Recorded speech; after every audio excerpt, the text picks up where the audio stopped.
Hello all, Simon Toohey here, and we are at the Paran markets and we're talking about all things waste veg. And this is an important one. Why? Because we're making stock. And I know you're gonna roll your eyes at that, but the best thing about this is the stock that we're making is free. Kinda.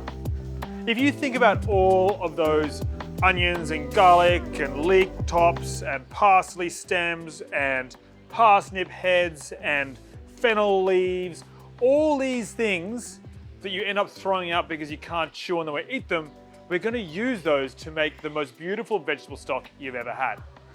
And it's as simple as making it every so often whenever you possibly can. Now, when I use onions and garlic and things like that, I end up just taking the papers out and the first layer off and putting it in the bin. Imagine if you get a Tupperware container and put all these ingredients in there, lid on, and in the freezer, and keep adding to this until you have a bulging Tupperware container of all these offcuts.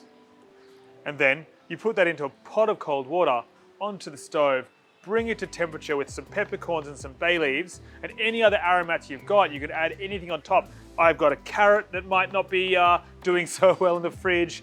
I could have some celery that that I'm not juicing for my cleanse or that I'm not using for something else.